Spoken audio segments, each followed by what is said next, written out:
राजस्थान अध्ययन पुस्तक जो कक्षा 6 से लगा करके कक्षा 12 की संबंधित होने वाली है, ये पुस्तक आपके 100% एग्जाम में छपने वाले प्रश्नों को लेकर के बनाई गई है।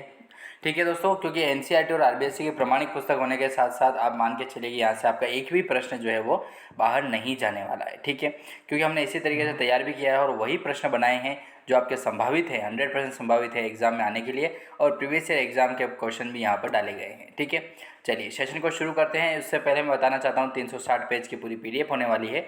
डाउनलोड करना चाहते हैं, हाँ पूरी ई बुक है हमारे पास, ये डाउनलोड करना चाहते हैं आप, इसका लिंक आपको डिस्क्रिप्शन में दिया गया है। सब चीज़ें जो है वो पढ़ाई के संबंधित हम सारी चीज़ें फ्री में प्रोवाइड कराते हैं आप सभी के लिए। तो जल्दी से जाइए इस पीडीएफ को डाउनलोड कीजिए और अपनी पढ़ाई को एक नया आयाम दीजिए।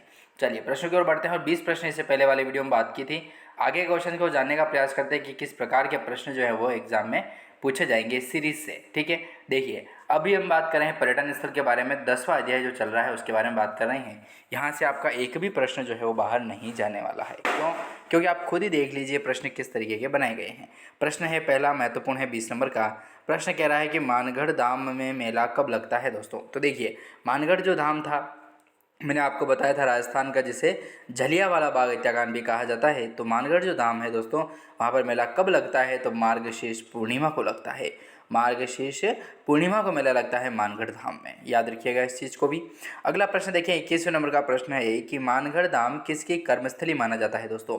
तो गोविंद गुरु जो थे उनकी कर्मस्थली है मानगढ़ धाम। ठीक है, मानगढ़ धाम जो कर्मस्थली माना जाता है वो माना जाता है गुरु गोविंद सिंह की, गुरु गोविंद सिंह जो हैं उनकी मानगढ़ धाम जो है वो कर्मस्थली है। ठीक है, अगला प्रश्न देखिए 22वें नंबर का प्रश्न है कि सीताबाड़ी मेले का आयोजन कहाँ पर होता है दोस्तों।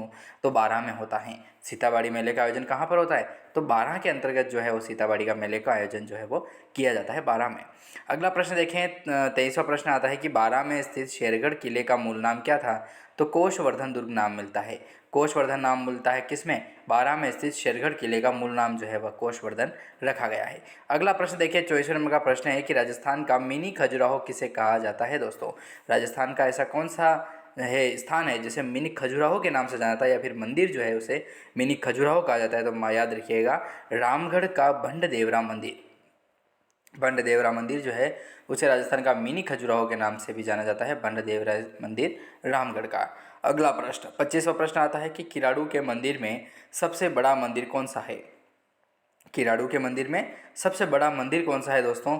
तो याद रखिएगा सोमेश्वर महादेव मंदिर जो है वह किराड़ू के मंदिर में सबसे बड़ा मंदिर माना जाता है, सोमेश्वर महादेव जी का मंदिर। ठीक है, हाँ बहुत ही इंपॉर्टेंट प्रश्न है 25वां।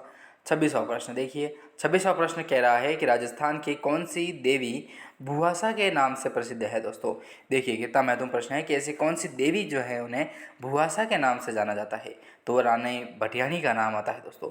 मातेश्वरी रानी भटियाणी जो है वह भुआसा के नाम से प्रसिद्ध है राजस्थान में देवियों के रूप में। ठीक है ना, हाँ ऐसी कौन सी देवी है जिन्हें राजस्थान की भुआसा कहते हैं, या फिर देवी जो है उनका उपनाम ही भुआसा है, तो वह है अपनी रानी भटियाणी मातेश्वरी। अगला प्रश्न देखिए 27वां प्रश्न आता है कि रानी भटियाणी किन की आराध्य देवी मानी जाती है दोस्तों।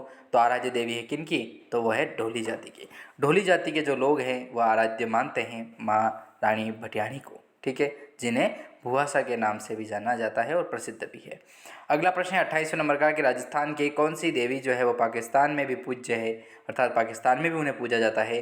तो रानी भटियाणी जो मातेश्वरी है उन्हीं को पाकिस्तान में भी पूजा जाता है। तो मतलब कितनी बड़ा है माता जी का नाम जिनको पाकिस्तान में भी पूजा जा रहा है। तो माँ रानी भटियाणी जो है उनको पाकिस्तान में भी पूजा जाता है। 29वां प्रश्न देखें अपन, तो प्रश्न है कि केवलादेव घना राष्ट्रीय उद्यान कहाँ पर है दोस्तों। तो भरतपुर के अंतर्गत जो है वो केवलादेव घना राष्ट्रीय उद्यान स्थित है भरतपुर में।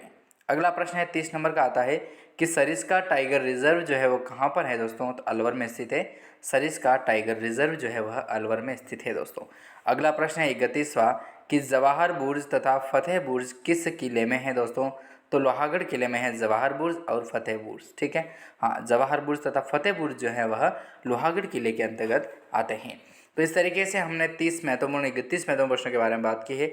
अगले क्वेश्चन जानेंगे दोस्तों अगले वीडियो में। तब तक आपका बहुत बहुत आभार यदि आपने इस वीडियो को यहाँ तक देखा है तो।